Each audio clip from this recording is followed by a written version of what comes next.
to go to present in general the tefillah of the Yom Noraim of Erev of Kippur in the Sephardic Yerushalmi tradition. There are many different traditions within the Sephardic world. I'll discuss the one that I am familiar with most, which is the Yerushalmi, the way it is read in Yerushalayim, but also a combination of the Babylonian tradition. So I was brought up in a Baghdadi household. Both my parents are from Baghdad. My grandfather was very knowledgeable in the tefillot of Baghdad, and we had one of the best hazanim in Israel in our shul. But also got to know the Yerushalmi in different synagogues that I prayed. So Arvit Shel Kippur, there's a piyut that opens the tefillah of Arvit. It's a very long one, so some people just read the beginning and the end. Some read the whole thing, and it has different tunes, obviously. This is sort of a poetic form of confession, of vidui. The poet starts with describing his connection to God. Lecha eli teshukati, to you is my desire. This field was written in the Golden Age in Spain. I think it's Rabbi Yitzhak ibn Giat, a period that we spoke about. That some beautiful poems and liturgical pieces were written. It says, "To you, God is my desire. With you is are my thoughts, and my love, and my heart, my soul, my body, my eyes, my thoughts, my form." Okay. My spirit, my strength, it's all to you. Now, then he switches to say, Lecha libi v'dam helbi, keseh akriv ve'olati. He switches using the same word lecha, which means to you, but whereas in the beginning it meant all of my powers are channeled towards you. Now he says, you own me, and I will sacrifice my heart and my blood to you as a sheep. And then it continues to say, Lecha malchut lecha geut, you are the one who has kingship and greatness.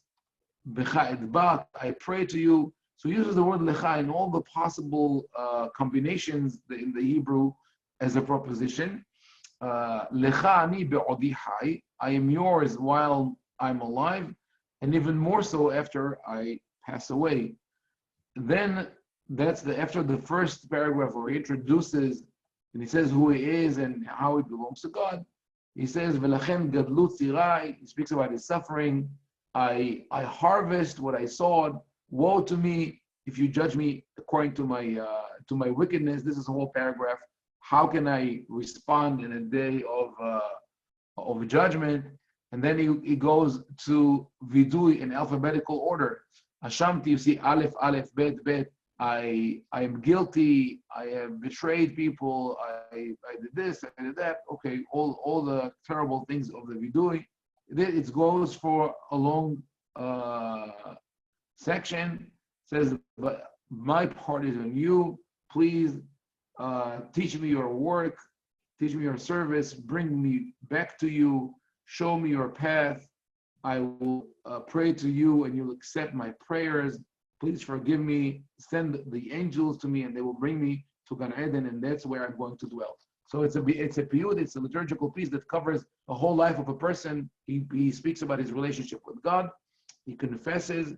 He regrets his iniquities. He says that he puts his trust in God. And he says, please bring me to Gan Eden. He sort of speaks about the day of his demise, of his death. And this is how it is sung. There are several melodies. And like I said, some sing all of it, some only part of it. It goes like that. Lecha eli teshukati becha heshki ve'ahavati lecha libi וכי לאותי לך רוחי, ונשמתי לך ידיי, לך רגלי וממחי תכונתי, לך עצמי, לך דמי, ועורי עם גוויתי. So this is not something that the Hazan sings as a performance, but rather something that the whole Kahal sings together, sometimes as a psalmody where the Hazan says one half and people answer with the other half. So this is the tune that I'm used to. Then this is followed by a beautiful tefillah called Shema Koli Asher Yishma Bekolot. This is just the introduction to Arvit. Shema Koli Asher Yishma Bekolot ve'ha'ela mekabel tefilot. This is a introduction, a supplication for God to hear our prayers. Please hear our prayers, you who are great, and all the titles and attributes of God. He who answered Abraham and Yitzhak and Israel, Yosef. He who answers his nation in Mitzrayim. He who answers them in the sea. He who answered Moshe, Aaron, Pinchas, Yoshua, Eli, Hannah. Even the woman is mentioned here. Baruch Hashem. It's not an all-male gallery. Aoneh Shmuel. Shmuel was answered. He who answers women when they deliver their babies. Shlomo, David, Eliyahu, all the biblical stories. Hananiah, Mishael, Azariah, Daniel in the lion's den. Mordechai Esther and Ezra, and we even go past the biblical stories. Hashmonaim, the Maccabees, Honi Me'agel. And he who answers the Oneh Lechol Tzaddik v'Hasid, you answer all those righteous people in every community. So we went through the history of all those who prayed, but then now into the four categories of those who say Agomel. V'ha'oneh oniot yam b'se'arot, he who answers those who were traveling in the sea, almost shipwrecked. V'ha'oneh lemit'aneh b'mahalot, and he who answers those who are suffering through disease. He who answers those who go through the desert. And he who answers those who are in prison. And he who answers all those who plead with him. So this again, it's a preparation for the tefillah. I feel this is a very, to me, an uplifting tefillah. I can tell usually the difference between Yerushalayim and Baghdad, that the Babylonian tune is a little bit more serene. Even on Kippur, when you come to Tisha B'Av, it's totally mournful in a way that people cry. Even on Kippur, people cry, and some people say that's because of what we read in Tehillim, Al Naharot Bavel Sham Yashavnu Kam Bachinu. By the rivers of Babylon, we sat down and cried. So we have this mournful memory of the destruction of the temple getting there. So I'll show you how it's read in the Yerushalmi tradition and how in the Iraqi one. So Yerushalmi one is like sort of a lighter tone. Ani shefa l'kol shefalim v'sachet omika bilat tefilot והאריכנה ברחמך שנותיו וצווה כל שאלותיו למענו ותחשוב כל תפילותיו כתורת לפניך כקורבנות ועולו והעינה מקבלה תפילות שמע קולי אשר יישמע בקולות. What do you feel when you hear this tune? Are you familiar with that? Anyone here? Used to this melody? Yeah. So yeah, there's rhythm there, but still you could feel that it's the air of Yamim Noraim. But let me show you how it's done in the Bavli Nusach. And Israel, if you know a different tune and the Turkish is different, let me know. I would like to hear it. This is how the Bavli goes. It's like I said, the little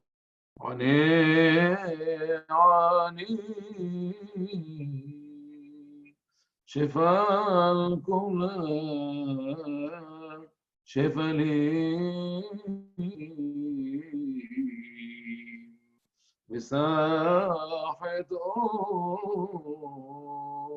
مقابلها تفيلو. I'm skipping the last one.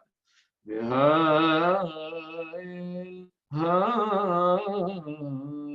مقابلها تفيلو شمع قولي أشر يشمع بكلو. So that is the introduction to Tefillah. When I was a kid, this was like, you read this, and then you open the Echad, and you say, Kol Nidrei. When I grew up and became a shul rabbi, I realized that the board of directors would ask me to read it and make it as long as possible to make sure that more people come to the synagogue, so they could auction the mitzvah of Kol Nidrei or do the drive, and get more money, and that would drive me crazy. So thank God, that's why now I'm not in that position of a pulpit rabbi that I have those parameters. But really, that prayer is like all the prayers of the high holidays. They strike a note with us and get us ready to the tefillah. Israel, you know a different tune for that? Yeah, the Lecha Li is very, very simple the way that we sing it. How do you sing it? And Lecha Li, oh no, I'm sorry, not Lecha Li.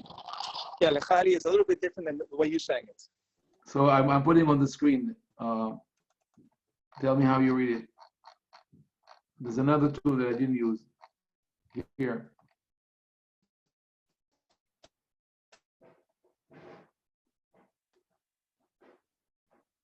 I think you froze.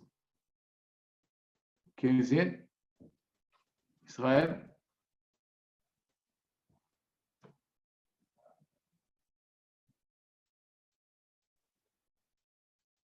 No, okay. Well, for some reason we lost you. Okay. So when you come back, we'll see it. Okay. So then we go to the famous Kol Nidrei. Kol Nidrei, which in the Ashkenazi tradition is the maybe the best known piece of liturgy. Any Ashkenazi Hazan among us that does that? I think I know the beginning of how it's done. Maddie is a musician, so he could tell us. Israel, probably that. Adam, yeah. You're talking about the Kol Baruch. Kol Nidrei. Yeah, Kol Nidrei version. Ba ba ba ba ba ba ba ba ba ba ba ba ba ba ba. That tune? Yeah, something like that. Yeah, I know. I'm familiar with the Kol Nidrei. I am not a singer. So. Oh, okay. The Ashkenazi Kol Nidrei that I'm familiar with are like Kol Nidrei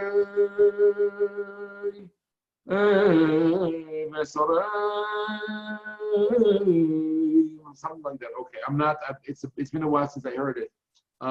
There's an interesting theory by Professor Edwin Sarusi, who's an expert on ethnomusicology, who shows that a lot of the more recent tunes in Ashkenazi liturgy from the 1800s and on, especially Hazanim like Yosef Rosenblatt and others, were actually an influence of Turkish Jews who came in contact with the Russian Jews in Odessa, in the Black Sea, by the Black Sea. So some music goes really way back, but the cantillations and the more elaborate stuff were an influence of the Turkish music.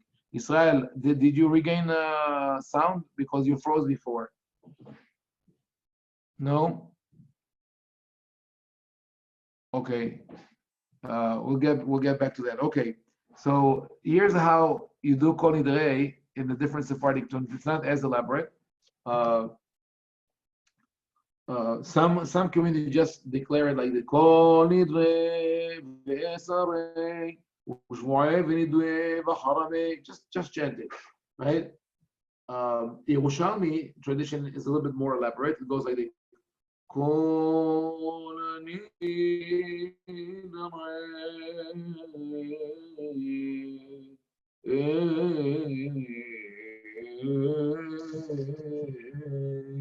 Ve'esarei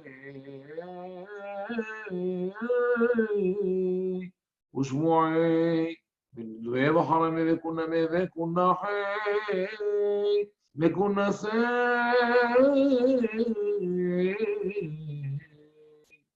Dinedana V'dinida. So it goes. Kol Nidrei. Now I want to comment something about Kol Nidrei, and I'd like to hear from you also. I know we're 4 months away from Yom Kippur, but I think we have to get ready because we don't even know how we're going to celebrate Kippur this year. Kol Nidrei is an interesting prayer in terms of the history, the origin of it. Really, literally, what we say is that all the vows that we made during the past year are invalid. And we also add that any vow that we make next year will also be invalid.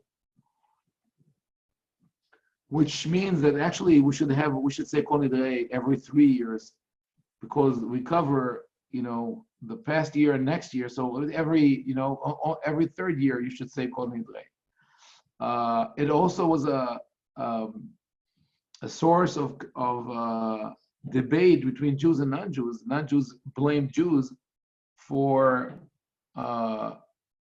dissolving all promises on Yom Kippur. You come to the synagogue and you say that any vow you make, you're not committed to. So if you look at this from a point of view of halacha, the origin of Kol Nidrei was in a statement in the Gemara where they said if you made a vow and you're not sure whether you made it or you didn't make it, then you could absolve yourself in such a manner. But if you know that you made a vow, you can't make just a general statement. And there's a long history there. People who never come to the synagogue would come several times to just sort of nullify their vows. And I think it's more because we have this fear of the punishment of if we took a promise upon ourselves and we didn't do it, what's going to happen. So I like to, in recent years, and I also wrote in the translation, I like to interpret the concept of Kol Nidrei in the following manner. I say we are now actually at the end of Kol Nidrei. We say B'shiva shel Ma'alo, B'shiva shel Mata. We allow everybody to pray together. I think that what we're saying is that we regret that we didn't have the strength to take things upon ourselves without a vow. We have to be able to commit to whatever we want to do because of our willpower, and not because we feel that we need to tie ourselves, binding ourselves to some kind of a divine retribution if we don't do that. Because that's the idea of the neder. The neder is, if I do this and that, if I don't do it, God will punish me or God will reward me. So we have to be, this is just my interpretation. There's another historical interpretation which is related to the Anusim. We spoke about Gerush Sfarad and all that. There is an opinion that the phrase at the end of Kol Nidrei, we allow to those who have sinned to pray with us, was written to welcome back the conversos who had to convert to Christianity superficially, to welcome them back into the community. But I don't know if this is true. It seems like it's an earlier paragraph, And note, it doesn't say we allow the sinners to pray with us. It doesn't say it doesn't say like to pray et ha'avaryanim. We allow the sinners to pray, which means we actually have to refer to ourselves. Each one of us has to think that I'm not a sinner, I'm allowed to pray, because putting this label on ourselves is the greatest barrier that we can't bypass it and connect to Hashem. I want to go back to Israel to see if now you have connection, Israel. Yeah, you can. Yeah, it's better. Sorry about that. It was okay, so spotty. No problem. It's energy of Yom Kippur already. Right? It's too heavy. Yeah. So is the Chayali. Tell me. See it here? I see from Yitzri. Oh, here it is. Oh, okay. really? Yeah. So it's like this. Lecha eli teshukati becha hishti be'avati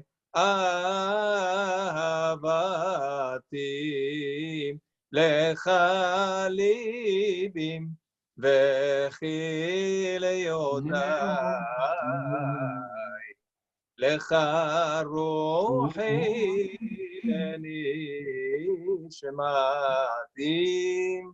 and by the way, we sing this every Motzai Shabbat with a Ladino song that's called Al Dio Alto. How do you sing it? Al Dio Alto con su gracia Mozeman de mucha ganancia no vemos mal ni ansia. Anuncia todo Israel. We go, each verse is the same way. It's beautiful. So this, what I sang is Yerushalmi, it's sort of a variation of this one. It probably comes from an earlier source. And interesting, what Israel is doing is you could hear the Ladin, the Spanish tradition going through the Ottoman Empire, getting the Turkish flavor. You hear the trills of the Turkish music. So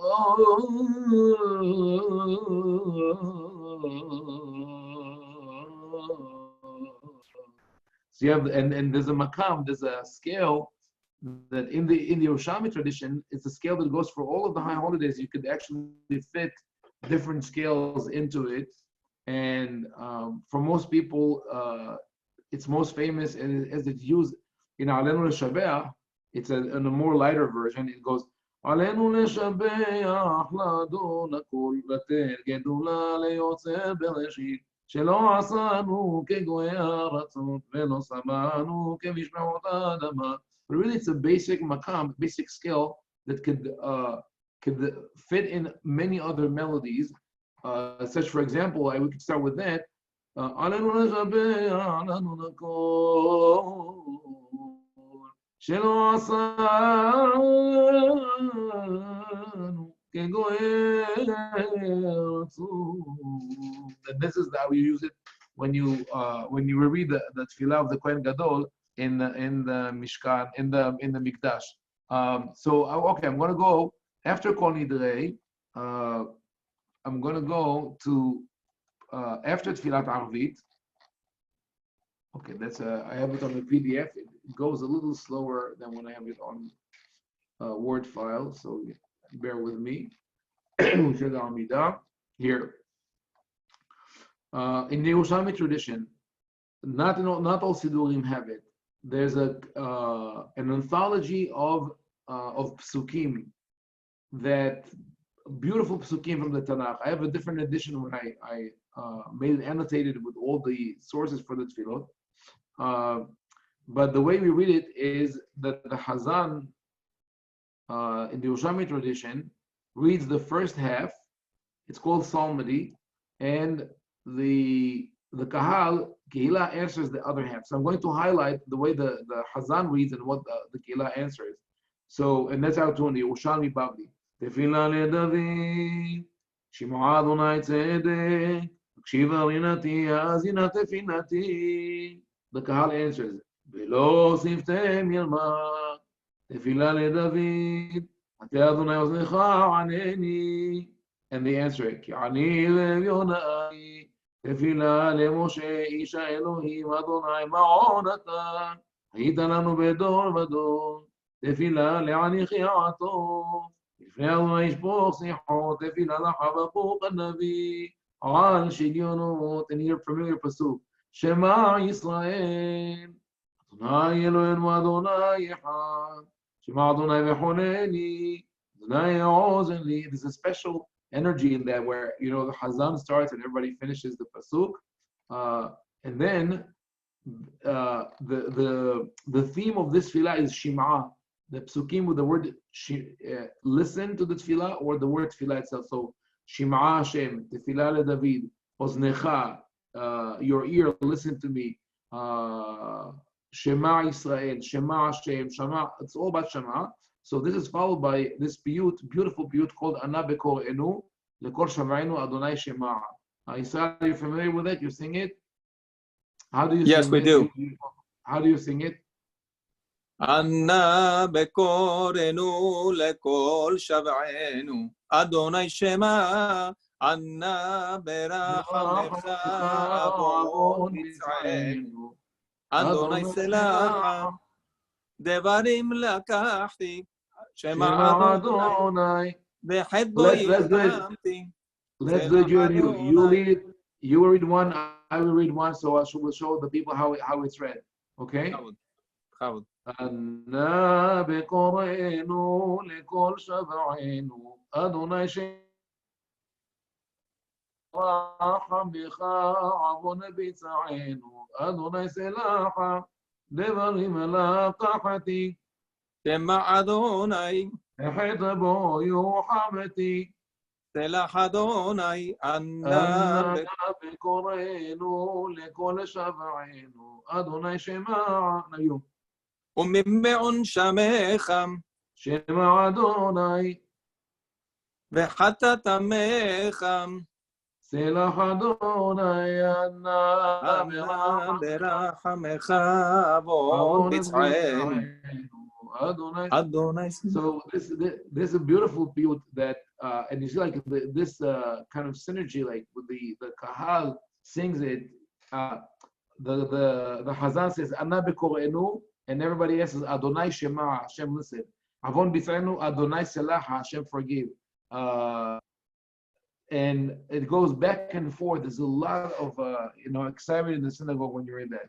There's another tune. This is what you read is also the Bavli. So we have this Turkish influence in the Babylonian tefillah. The Yerushalmi is a little from Anna bekorenu lekol shav'enu Adonai Shema. Anna berachamecha avon bitza'enu Adonai selacha. But it's similar in the refrain. Anyway, another one. Let's go see what we have in this tefillah. Okay, I don't have all the piyutim here. I want to go to one of the really beautiful piyutim of Yom Kippur. I hope it's here, or I hope it's not on Rosh Hashanah. If it's Rosh Hashanah or Kippur, if not, I'm going to put it on the screen separately. Oh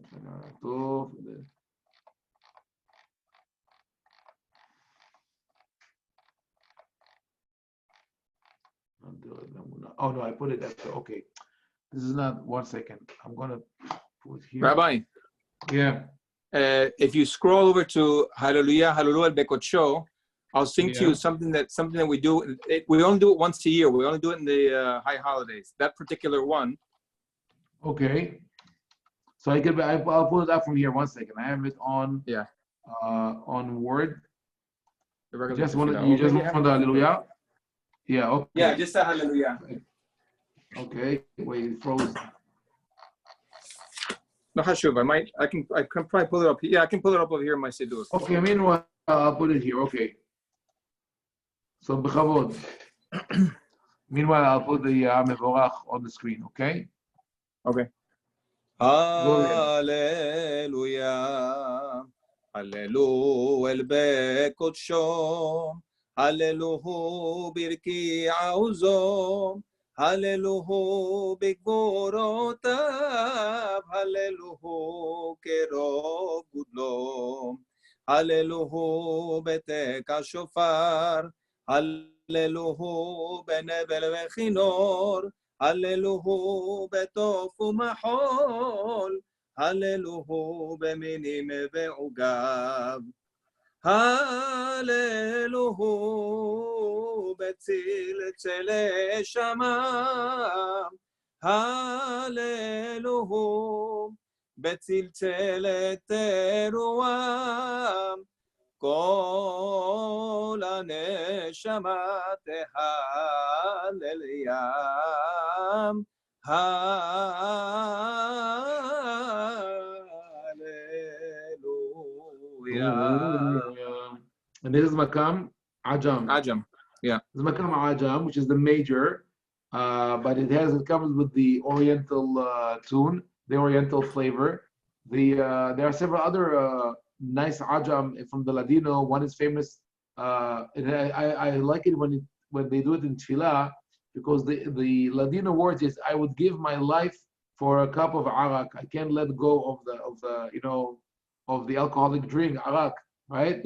La vida do por el raqui. La vida do, like la vida do por el raqui. Yo no puedo dejarlo, no puedo dejarlo. Dejar, right. Rabbi, excuse me. Nice, yeah. Can I please hear that one more time? It sounded with the Makam Ajam. It sounded so familiar, the Hallelujah. Just the first stanza. Yeah. Do it again, Israel, please. Hallelujah. Hallelujah. Bekotcho. Hallelujah. Birki auzo. Hallelujah. Bikurota. Hallelujah. Kero gudlom.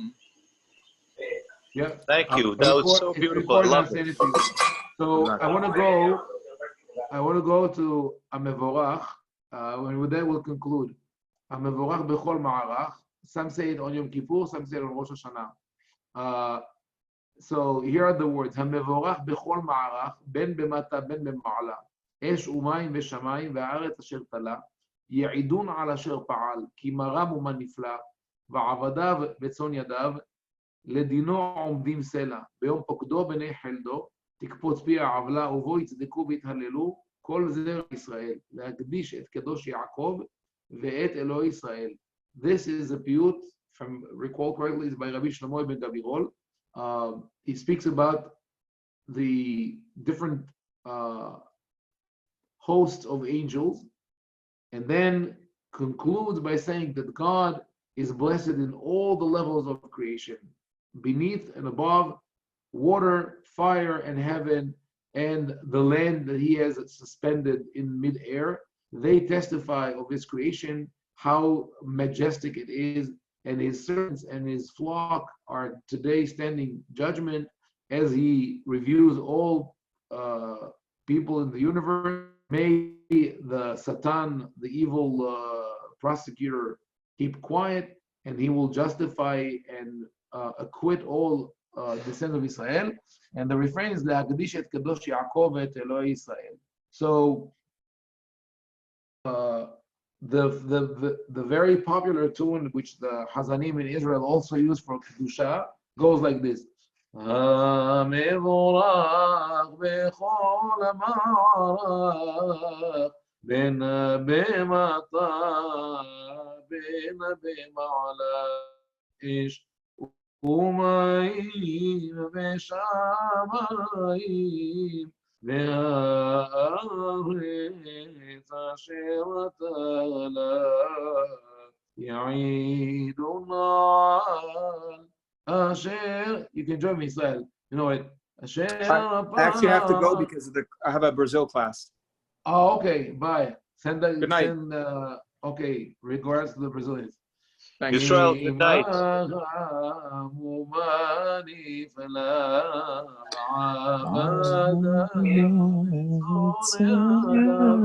And then it goes like that until the Pismon, which is Lea Kadisha Kedosh Yaakov Elohei Israel. We also sing Ben uh, Adam to this on the Slichot to that tune. Right. There's a tradition that this last part, is sung with slower, like more serene. It goes like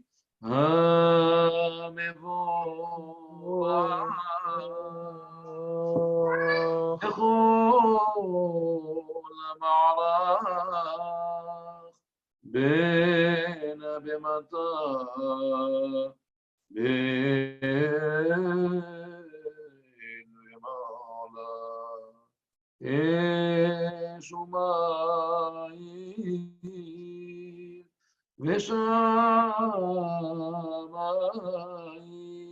וארץ אשר תלה.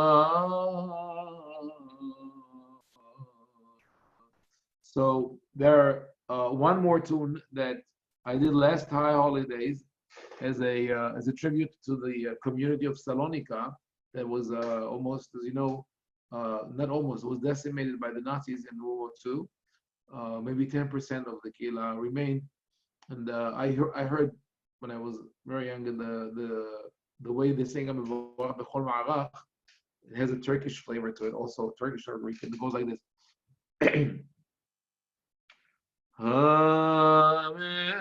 המבורך בכל מערך בין בהמתה בין בהמה לאש ומים ושמיים והארץ אשר תלה יעידו נעל אשר פעל כי מה רב ומה נפלא להקדיש את קדוש יעקב ואת אלוהי ישראל. So different style, all from the Sephardic world. There's so much more in the Sephardic poetry that I would like to share in the future. Yes, Israela? It's just beautiful. Oh, it's yeah. Beautiful. It is beautiful. It is beautiful. There's a lot of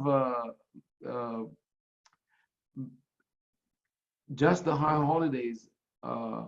There's a plethora of nigunim, different tunes that people sing together. And really, the emphasis in the Sephardic tradition is the people sing together.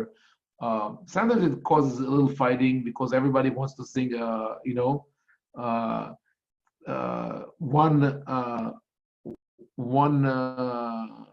one stanza. Maybe in a couple of weeks, I would like to teach a piyut about the Akedah, Oked v'Ne'akad v'Mizbeach. It's a beautiful piyut. But that's one that I had. I'll conclude with this story.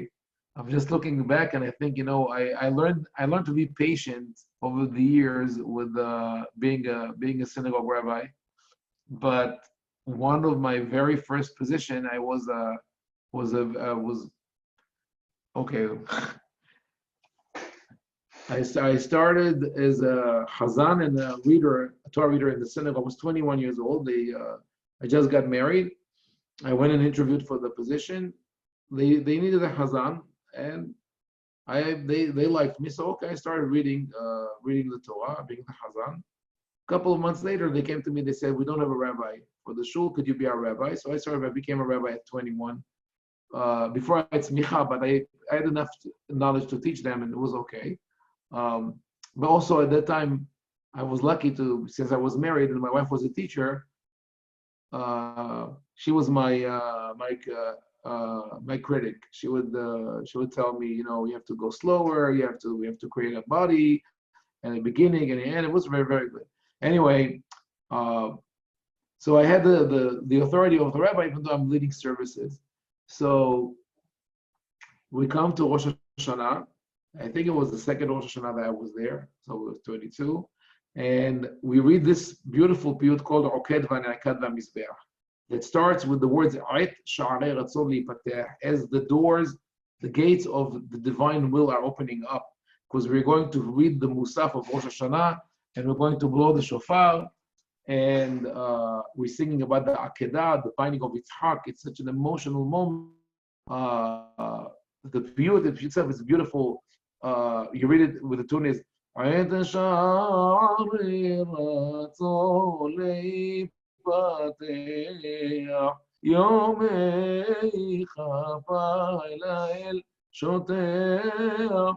So there's like maybe 12 or 13 stanzas in this piyut, and traditionally each member of the synagogue who knows how to sing sings one of them, and then the last one is done by the Hazan. So I'm there on the teva with the talit, ready to start musaf and blow the shofar, and the people are reading, one stanza at a time. And all of a sudden, I hear one person raises his voice to read the next phrase, and another one raises his voice to read the same exact phrase, and nobody lets go. They were like, so I hear this cacophony. To me, it's like, what's like, what is going on here? I was like, they plucked me out of this, world of constant turnaround. So I'm telling you, I'm 22 years old. The people, were my age now, is like in their 50s. And I turned to them and I yelled at them. Imagine that I did that.